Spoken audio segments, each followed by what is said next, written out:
इस धरने को लेकर के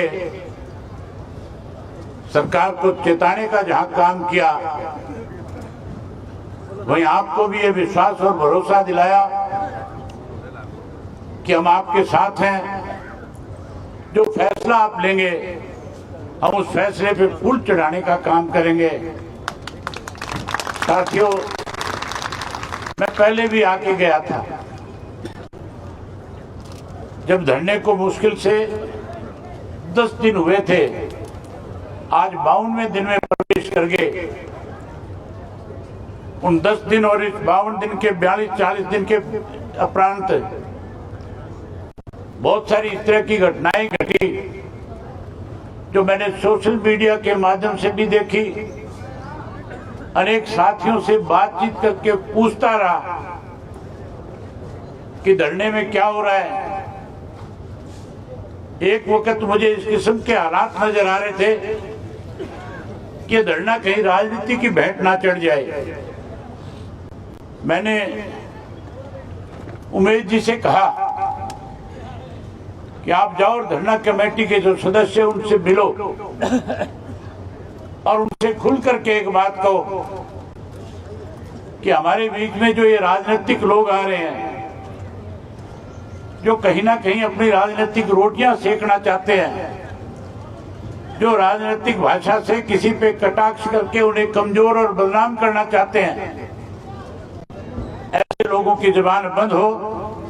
उसके लिए धरना कमेटी के लोगों से आग्रह करो कि आपको इस तरह का फैसला लो कि कोई भी राजनीतिक व्यक्ति हमें समर्थन तो दे सकता है, लेकिन किसी के ऊपर कटाक्ष करे, धरने को कमजोर करे, हम उस चीज को बर्दाश्त नहीं करेंगे। और ये बात जब उमेद ने धरना कमेटी के लोगों के सामने रखी तो मैंने अगले दिन जो सोशल मीडिया के ऊपर देखा, कमेटी के इस धरना के संचालन करने वाले अनूप सिंह जी ने खुल करके ये बात कही कि कोई भी व्यक्ति आकर के किसी भी खाप से, किसी भी संगठन से, किसी भी किसान यूनियन से, किसी भी राजनीतिक दल से हमें समर्थन तो दे सकता है, लेकिन यहाँ किसी पे कटाक्ष करेगा तो हम उसको इस चीज की इजाजत नहीं देंगे। मैं आपको इस बात के लिए बधाई देता हूँ। हमारा धरना तभी मजबूत होगा, हमारी बात तभी सरकार मानेगी जब हमारा भाईचारा इकट्ठा होगा, हमारी ताकत बड़ी होगी। मैं उम्मीद करूंगा कि इस लड़ाई में जिस ढंग से आज आप संगठित होकर के लड़ रहे हो, जिस ढंग से आज आपने 52 दिन के अंदर संयम के साथ सरकार को चेताने का काम किया है, इसी तरह इस धरने को और मजबूती के साथ सरकार के सामने अपनी ताकत दिखा करके सरकार को मजबूर करके पानी लेने का काम करना है।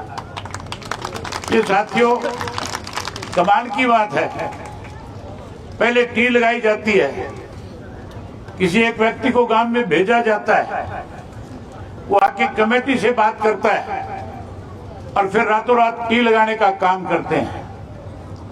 ये जो टी लगाई गई थी, तो मुझे इसकी जानकारी है, ये टी किसी और ने नहीं, इस मुख्यमंत्री सैनी के इशारे पे, इसके कहने पे लगाई गई थी। जब टी लग गई तो ये जो यहाँ का आपका विधायक है भ्याना, ये पचा नहीं पाया इस बात को कि गांव के लोगों को टी के माध्यम से पानी मिले। ये यहाँ से रोहतक गया, रोहतक जाकर के ग्रोवर को इसने अपने साथ लिया, मनीष को। ये मनोहर लाल खट्टर की कोठी पे पहुंचा और वहां जाकर के कहने लगा कि मैं तो कहीं मुंह दिखाने लायक नहीं बचूंगा अगर ये टी से पानी भ्यानत गांव को चला गया। और मनोहर लाल खट्टर ने फिर दोबारा सरकार को आदेश दिया कि उस टी को उखाड़ो। टी को उखाड़ करके गांव के लोगों में दहशत बढ़े, इसके लिए ज्यादा से ज्यादा मुकदमे दर्ज करो, लाठीचार्ज करो, आंसू गैस छोड़ो, लोगों में दहशत फैलाने का काम करो। लेकिन बधाई देता हूं आपको कि टी उखड़ने के बाद भी आप लोगों ने बड़े संयम के साथ सरकार का विरोध किया और फिर से इस धरने को एक बड़ी ताकत देने का काम किया, फिर से इस लड़ाई को आगे बढ़ाने का काम किया। साथियों, ये तो टी की बात करते हैं, पीने के पानी की बात करते हैं, नहीं देने की बात करते हैं। चौधरी संपत सिंह अभी आपको बता रहे थे, कह रहे थे कि किस तरह से हरियाणा प्रदेश की सरकार ने राजस्थान की सरकार के साथ एक MOU साइन किया पिछले दिनों। यमुना से राजस्थान को पानी देना चाहते हैं 1900 क्यूसेक, और राजस्थान की सरकार उस MOU के माध्यम से 38,000 करोड़ रुपया खर्च करके अंडरग्राउंड पाइप डाल करके पानी लेकर के जाना चाहता हमारे हिस्से का। हमें SYL का पानी दे नहीं रहे और यमुना से पानी राजस्थान को देने की बात करते हैं। किसी एक भी पार्टी के विरोध के नेता ने विरोध नहीं जताया। विरोध इसलिए नहीं जता पा रहे कि सन 1994 में कांग्रेस पार्टी ने भी इस तरह का फैसला लेकर के हमारे हिस्से का पानी राजस्थान को देने की बात कही थी। उस वक्त चौधरी ओम प्रकाश चौटाला ने ट्रैक्टर यात्रा करके पूरे हरियाणा प्रदेश के 17 अपने साथियों के इस्तीफे दे करके और उस पानी को रोकने का काम किया था। आज फिर ये बीजेपी वाले हमारा पानी उनको देना चाहते हैं। हमारा जो अधिकार है, हमारा हक है, पीने का पानी है, वो हमें दे नहीं रही है। आज हमारी पार्टी की बैठक है, हम उस बैठक के अंदर इस तरह का सख्त निर्णय लेंगे। यहाँ चयनित को पानी तो ना करके सरकार से लेकर के देने का काम करेंगे। और वही जो राजस्थान को हमारे हिस्से का वहां से 1900 क्यूसेक पानी जो देने की बात कर रहे हैं, एक इंच पानी भी जब तक SYL का पूरा पानी हमें नहीं मिल जाएगा, हम हरियाणा प्रदेश से बाहर नहीं जाने देंगे, चाहे हम उसके लिए कितनी बड़ी कुर्बानी करनी पड़े। सरकार में बैठे लोग बारी बारी से कहते हैं, मंत्री बयान देता है, भ्याणा भी प्रेस कॉन्फ्रेंस करता है, छाछ तो बोले सो बोले, छाजनी भी बोल रही है। हैरानी की बात है, इसी भ्याणा ने कांग्रेस में रहते हुए, कांग्रेस का जब MLA था, हुड्डा की सरकार में था, इसकी CD बनाई गई थी जिसमें रिश्वत के रूप में पैसे मांग रहा था, कह रहा था कॉलोनी के लाइसेंस दे दूंगा, इतने पैसे लगेंगे। बीजेपी की सरकार इसलिए इसके खिलाफ कार्रवाई नहीं करी कि बीजेपी में शामिल हो गया। लेकिन सरकारें बदलती रहती है, आनी जानी चीज है।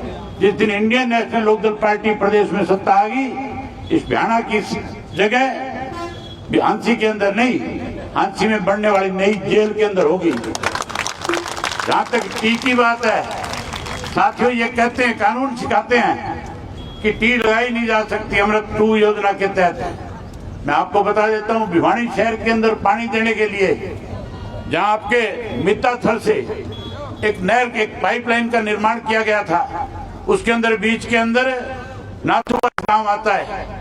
नाथुवास के गांव के लोगों ने जब कहा कि हम यहां से पाइपलाइन तब जाने देंगे जब हमें टी से पानी दिया जाएगा, इसी सरकार ने नाथुवास में टी लगा करके पानी देने का काम किया था। मैं आज सरकार को इस बात की चेतावनी देता हूं कि हांसी के अंदर पानी तभी जाएगा जब चेतन के अंदर टी लग जाएगी और चेतन के लोगों को पानी मिल जाएगा। साथियों, ज्यादा कुछ ना कहते हुए एक बार फिर आपको ये विश्वास और भरोसा दिलाने के लिए आया हूं कि आपके साथ हैं, साथ रहेंगे। जो फैसला आप करोगे उस फैसले पे फूल चढ़ाने का काम करेंगे। हम कभी अपनी बात से पीछे नहीं हटे। मैं आपको एक ही बात बता करके आपसे इजाजत लेना चाहूंगा। ये सुरेश कोट आपके बीच में बैठा है।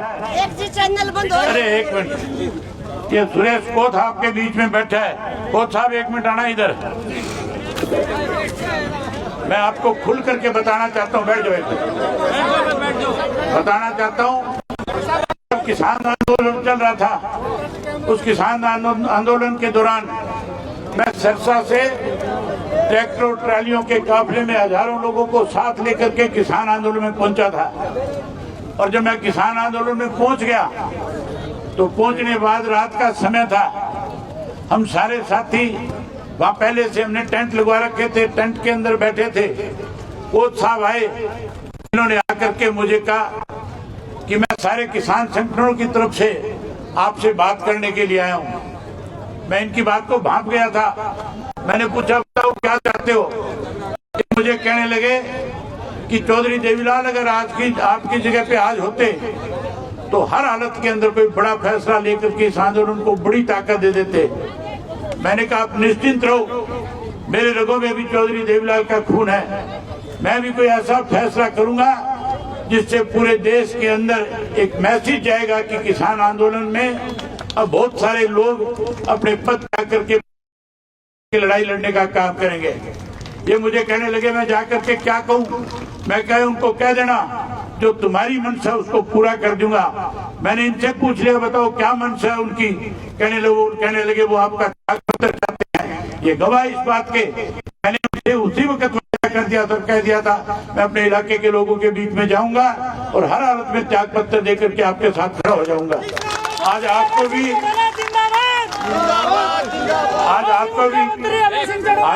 विश्वास दिला करके जाता हूँ। चेतन गांव जो फैसला ले लेगा, कमेटी जो फैसला ले लेगी, जैनत गांव जो है, चाहे हमें किसी भी हद को पार करना पड़ेगा, पीछे नहीं हटेंगे, आपके साथ खड़े रहेंगे। आपने मेरी बात सुनी, आप सबका बहुत धन्यवाद। और मीडिया के साथियों का इससे ज्यादा बड़ी कमजोर सरकार क्या हो सकती है, जो मीडिया के माध्यम से जो बात पूरे देश में इस जैनत गांव की जाती है उसको रोकने के लिए कहीं इनके अकाउंट्स बंद कर दिए। मैं सरकार को चेतावनी देता हूं कि इनका अकाउंट्स खोल दे, वरना हर जिले के अंदर इस तरह की चीजों का सामना करना पड़ेगा। बहुत धन्यवाद। हमारे साथ जुड़े रहने के लिए सब्सक्राइब करें देश रोजाना के YouTube चैनल को और नई वीडियो की नोटिफिकेशन पाने के लिए बेल आइकन जरूर दबाएं। अगर आप ये वीडियो Facebook या Instagram पर देख रहे हैं तो पेज को लाइक और फॉलो जरूर करें और ज्यादा से ज्यादा शेयर करें।